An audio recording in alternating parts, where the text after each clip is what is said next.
तीन तरह से इसको मैंने संबोधित किया, ध्यान दीजिएगा। एक जो है मैंने क्या किया, एम को डायरेक्ट यूज कर दिया, एक जो है वांट टू को और एक वाना को। ये भी कंसेप्ट समझते चलना है। किसके साथ? तो लाइक के साथ। देख रहे हैं ना, लाइक यूज हुआ है ना। हाँ, जब आप प्रैक्टिकल सेशन शुरू होगा ना तो ये सब चीज़ जो है यूज होने लगेगा। ठीक है, आने लगेगा याद। ध्यान दीजिए, स्टेप 7 में से आपको कोई एक सेंटेंस ले लेना है ज़रूरत के मुताबिक। आज जरूरी नहीं कि हर स्टेप से लेंगे। अगर किसी स्टेप से अगर नहीं मन है कि नहीं इसकी ज़रूरत हमें अपने इंट्रोडक्शन में नहीं है, अपने प्रेजेंटेशन में नहीं है, तो उस सेंटेंस को नहीं लेंगे। ठीक है, अब देखिए यहाँ पर क्या कह रहा है, आई एम अबाउट टू। ठीक है, अबाउट टू का मतलब जैसे मैं जो काम कर रहा हूँ, जैसे मैं पढ़ रहा हूँ, तो कहेंगे ना कि देखिए मेरा ग्रेजुएशन पूरा होने वाला है, मेरा पीजी जो है पूरा होने वाला है, मेरा पीएचडी पूरा होने वाला है। तो इसको भी इंट्रोडक्शन में यूज़ करते हैं ना। मान लो कि आप बीएड कर रहे हैं और सर्विस मिल गया है और डीओ के सामने अपना इंटरव्यू दे रहे हैं, इंट्रोडक्शन दे रहे हैं, तो बोलेंगे ना कि सर बीएड तो हो चुका है, एमएड मेरा पूरा होने वाला है। ठीक है ना, तो मान लें कि एमएड, तो अबाउट टू का प्रयोग करेंगे। ठीक है ना, तो कह रहे हैं कि I am about to. About to का हम वहाँ यूज़ करते हैं जहाँ कोई काम एकदम अब होने ही वाला है। हाँ, ट्रेन खुलने ही वाली है, हाँ दादाजी लटके हैं अब जाने ही वाले हैं, तो वहीं पर अबाउट टू लगाएंगे। राइट, अब शादी ब्याह हो रहा है, आज दूल्हा जो है बरमाला लेकर जो है खड़ा है और लड़की बरमाला लेकर खड़ी है, शर्माई हुई है, और लड़का एकदम अब डालने ही वाला है, तो समझ जाइए कि वहीं पर अबाउट टू का प्रयोग करेंगे। समझ में नहीं ना। आज साली आरती आपको उतार रही है, जैसे बरमाला डालिएगा आगे, देखे लो कि नहीं, देखे लो ना। यहाँ पर एक मेरा शेर है, सुनिएगा। जब स्टेज पर शादी होती है ना, जब जयमाल होता है, उसको जयमाल बोलते हैं। पहले द्वार पूजा होता है, फिर जयमाल होता है।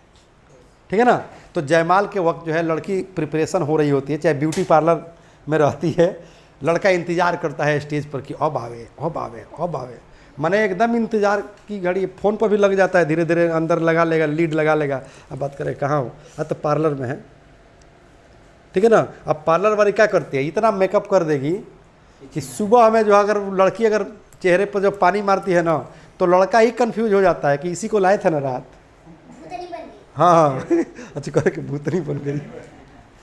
ठीक है, तो चलिए, तो यहाँ पर एक मेरा शेर सुन लीजिए। जब लड़का इंतजार करता है ना लड़की का, ठीक है ना, तो लड़का का एक दोस्त जाता है हमारे अफरोज बाबू की तरह शरारत करने, और कहता है कि काटे कटती नहीं राहें लम्हे इंतजार की। मान ले कि सलमान बाबू आपकी शादी हुई है, आप स्टेज पर हैं जयमाल के लिए, ठीक है, और आपका दोस्त आपका बेसब्री से इंतजार देखकर अपने अंदर जो है ऐसा सोच लिया कि हमारा दोस्त अब क्या सोच रहा है, और उस पर गुनगुना दिया एक शेर कि काटे कटती नहीं राहें लम्हे इंतजार की। गौर कीजिएगा, काटे कटती नहीं राहें लम्हे इंतजार की, कि रास्ते पर नजरें बिछाए बैठे हैं यार की। गौर कीजिएगा, क्योंकि उस जहाँ जयमाल होता है सिर्फ लड़का ही इंतजार नहीं करता है, और नहीं उसका बॉयफ्रेंड भी वहाँ इंतजार कर रहा होता है। तभी तो जब वहाँ पर गोली भी देखिएगा, बिहार का एक केस था, जयमाल हो रहा था और लड़की का आशिक अकेले मारा एकदम ठाए ठाए 2 गोली, स्पॉट डेथ हो गया लड़का का।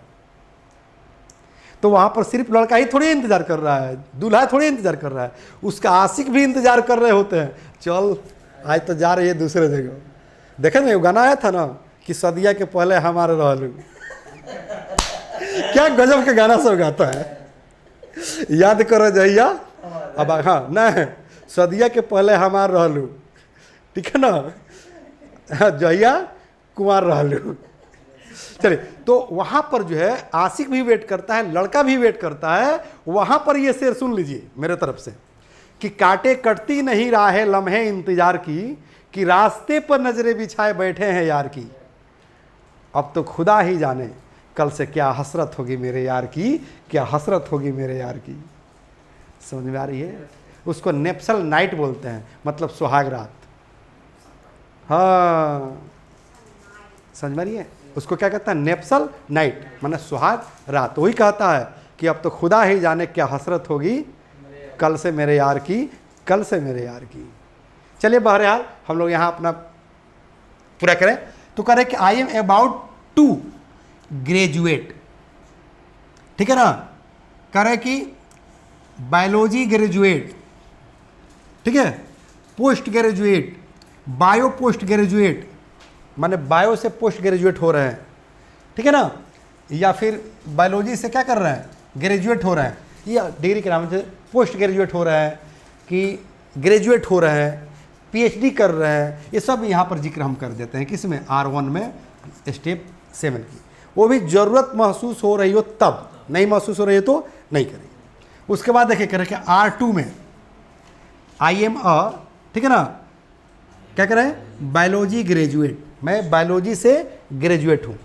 कह रहा है कि पोस्ट ग्रेजुएट, या मैं पोस्ट ग्रेजुएट हूँ, पोस्ट ग्रेजुएट मैंने मास्टर डिग्री, ठीक है ना, मैंने बीए किया हुआ है बायो से तो उसको ग्रेजुएट, अगर ठीक है ना एमएससी किया है तो क्या होगा, पोस्ट ग्रेजुएट, मैंने मास्टर डिग्री किया है।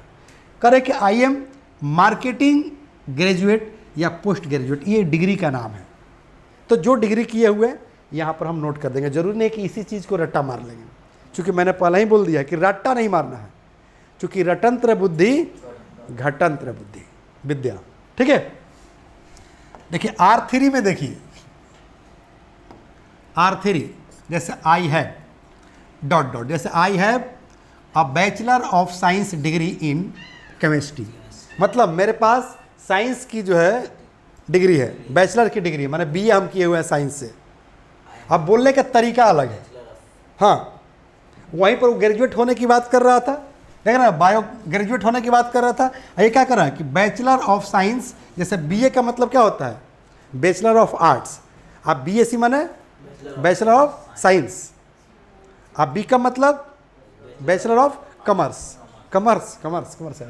तो कह रहे हैं कि I have a bachelor of science degree in chemistry, माने बैचलर की डिग्री है किस में, केमिस्ट्री। कह रहे हैं कि I have a bachelor of arts degree in marketing, marketing में हमारे पास बैचलर की डिग्री है।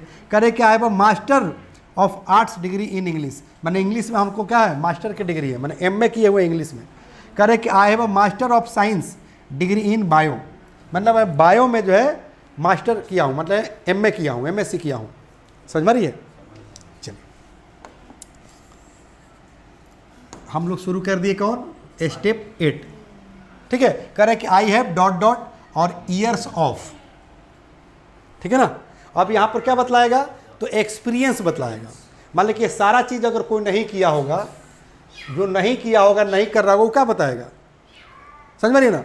वो तो जो अपना एक्सपीरियंस, जैसे मान लीजिए कोई डॉक्टरी मेडिकल करके अब 5 साल से एम्स में जो है हाँ एज ए डॉक्टर काम कर रहा है, या 5 साल से कोई प्रोफेसर किसी कॉलेज में पढ़ा रहा है, तो क्या करेगा, अपना एक्सपीरियंस की जिक्र करेगा, ठीक है। जैसे I have 5 years experience in the neuro science field, मतलब न्यूरो साइंस फील्ड में हमको 5 साल का एक्सपीरियंस है।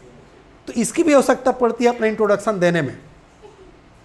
कह रहा है कि I have 10 years of sales experience, मतलब सेल्स जो मार्केटिंग होता है उसमें 5 साल का क्या है, सॉरी 10 साल का क्या है, एक्सपीरियंस है। कह रहे हैं कि I have 15 years experience in the teaching field, जैसे हमसे कहिएगा, हम अपने बारे में अगर बताएंगे तो कहें ना कि I M 26 years of experience in the teaching field, मतलब 26 साल का एक्सपीरियंस हमको टीचिंग फील्ड में।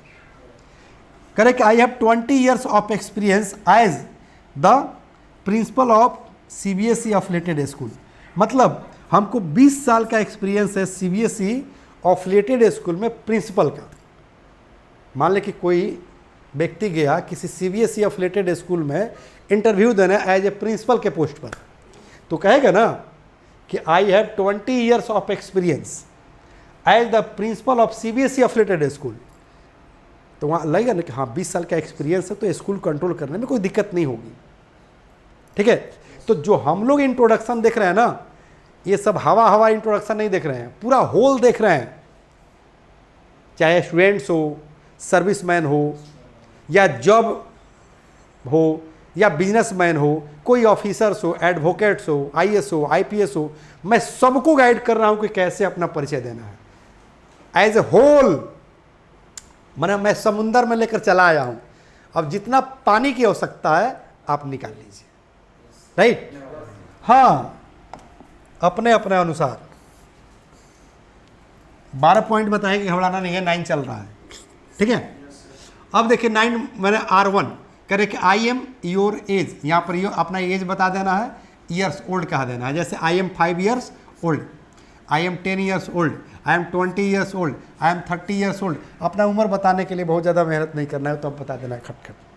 अब उम्र बताने के भी बहुत सारा तरीका है, क्योंकि एज बताने के लिए मैं एक चैप्टर ही लिखा हूँ। जैसे कोई कहता है कि I M in my teens, I am in my teens, तो टीन्स का मतलब होता है I am in my teens. अगर ऐसे कह दिए कि I M in my teens, तो ये कहना चाहता है कि मेरा उम्र 13 से 19 के बीच है। और कोई कहता है I am in my 20s, तो इसका मतलब कि उसका उम्र जो है 20 से 29 के बीच है। ऐसे ही 100 तक जाएगा। जो मैं किट दिखा रहा था ना, उस किताब में ये चैप्टर मैं लिखा हूँ कि how to talk about age, और ये चैप्टर मैं पढ़ाऊँगा भी, घबराना बिल्कुल नहीं। इसलिए तो मैं बता रहा हूँ कि एक सिस्टम है। अब उम्र बताने के बहुत सारे सेंटेंसेज हो सकते हैं, ठीक है। हमारा वश चले तो इंग्लिश में तो सबसे पहले परिवर्तन करेंगे कि ओल्ड नहीं लिखो। I am 10 years old, I am 50 years old, I am 100 years old. तो 5 साल के वो भी ओल्ड, अब 50 साल के वो भी ओल्ड, और 100 साल के वो भी ओल्ड। क्या गजब का इंग्लिश है भैया। मेरा अगर वश चले तो सबसे पहले इस ओल्ड शब्द को हटाऊंगा। हटाओ यहां से, लिखो I am 5 years child, I am 10 years child, I am 20 years young, I am 30 years young. मैं 30 साल का जवान हूं, गभरू जवान हूं, है ना। I am 50 years young, I am 60 years young. अरे हम कभी बूढ़ा अपने आप को मानेंगे ही नहीं, क्योंकि शरीर बूढ़ा होता है, मन बूढ़ा नहीं होता है। समझ में आ रही है? मन बूढ़ा होता है? नहीं होता है, राइट। चलिए अब R2 समझते हैं। R2 माना अब एज बताने का तरीका। आई एम 20, आई एम 20 भी कहिएगा तो इसका मतलब है कि मैं 20 साल का हूँ। I am 30, I am 40, I am 50। तो उम्र बताने के बहुत सारे तरीके होते हैं, कोई दिक्कत। जैसे नाम बताने का मैंने बता रखा है, या मैं बता रहा था उसी तरह से। चलिए उसके बाद स्टेप 10, जैसे आई एम डॉट डॉट, ठीक है ना। थोड़ा सा फैमिली का भी जिक्र करते हैं। अरे सुनो, कैसे जिक्र करेंगे तो ध्यान दीजिए कि I am from a family of 4, मतलब हाँ 4 लोग हैं। कह रहा है कि I am from a family of 4, I am 1 of 4 siblings। Siblings मतलब आई एम 1 of 4 siblings। 4 माने 4 तो समझ रहे हैं। और सिबलिंग्स मतलब होता है एक ही माँ के औलाद। समझिए इस चीज़ को, एक ही माँ के औलाद। मतलब आई एम 1 of 4 siblings, माने 4 भाई बहनों में मैं एक हूँ। याद रखिएगा। करना नहीं कहता कि मैं अकेले हूँ अपने माता पिता के, ठीक है ना। I am only son of my parents, तो उसी को स्टाइल में बोले ना कि आई एम, ठीक है ना, आई एम 1 of 4 siblings। मैंने बता दिया कि मैं 4 भाई बहन हूँ, उसमें क्या हूँ मैं, राइट। मैंने 4 में एक मैं हूँ। कह रहे कि आई एम 1 of 4, ये भी सही है, 4 में एक हूँ। मैंने इसका मतलब है कि मैं 4 भाई बहन हूँ। तो फैमिली इंट्रोडक्शन इसमें आ गया ना थोड़ा बहुत। इसके बाद कल मैं फैमिली इंट्रोडक्शन ही पढ़ाऊँगा। क्लास रेगुलर करना है, आप लोगों से भी बात करूँ, रेगुलर क्लास कीजिएगा, तब आप इंग्लिश स्पोकन सीख पाइएगा, ठीक है ना। उसके बाद देखिए करेक्ट, यहाँ बता भी दिए हैं, देख लीजिए। अगर कोई भाई बहन न हो तो, भाई बहन होगा तब ना ऐसे कहेंगे कि I am from a family of 4, मतलब मैं 4 भाई बहनों में से एक हूँ। या 4 siblings मतलब 4, एक ही चीज़ है, चीज़ एक ही है, चीज़ एक ही है बस, ठीक है। सिबलिंग एक थोड़ा सा डिफिकल्ट वर्ड था जो मैंने आप लोग को समझा दिया। आइए शॉर्ट में आई एम 1 of 4, मतलब 4 भाई बहनों में से मैं एक हूँ। या आई एम 1 of 5, वो आई एम 1 of 10। जैसे ओसामा बिन लादेन अपने माँ बाप का 53वां पुत्र था। कितने नंबर पे थे वो? 53वां पुत्र थे। बाप रे बाप, ठीक है। क्या मालूम है कि नहीं आप लोगों को? 53, हाँ, वो अपने माँ बाप के 53वां पुत्र थे। 52 के पुत्र उनके पहले थे। ठीक है, चले इसका जिक्र हमसे नहीं पूछे, गूगल से पूछ लीजिए, क्योंकि गूगल एक ऐसा व्यवस्था है कि सारे मुगल को बारे में बता देता है। ओके, हाँ गूगल। अब देखो स्टेप 11 में देखिए कितना अच्छा चीज़ है। कह रहे कि one of my hobbies is, देखिए हॉबीज यहाँ प्लुरल कर दिया।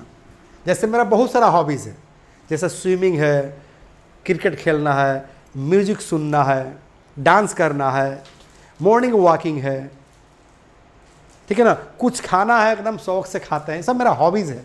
लेकिन यहाँ कह रहा है क्या कि वन ऑफ माई हॉबीज़, माने मेरे बहुत सारे हॉबीज़ में से एक हॉबी ये है, और एक ही का मैं जिक्र करना चाहता हूँ। सबको क्यों करूँ? इतना हमें बेवकूफ़ है कि सारे के सारे अपना हॉबी आपको बताने जाएंगे। ठीक है, तो देखिए कह रहे कि वन ऑफ, अब इस पर जो है सेंटेंस देख लीजिए कैसे यूज कर लेंगे। कह रहे कि one of my hobbies is helping unhelped people, माने मेरे बहुत सारे हॉबीज हैं, शौक हैं, उसमें से एक मेरा ऐसा शौक है क्या करना, कि हेल्पिंग अनहेल्प पीपल। तो हेल्पिंग अनहेल्प पीपल मतलब समझ रहे हैं? नहीं, अरे समझिए ना, इसका मतलब क्या होता है, लाजवाब अर्थ निकलता है। क्योंकि संजीव शिवानी के संजीवनी बुट्टी है, किताब नहीं है। देखिए हेल्पिंग माने मदद करना, अनहेल्प पीपल का मतलब होता है कि वैसे लोग जिसकी मदद कोई नहीं करता है, उनको मदद करना मेरा हॉबी है।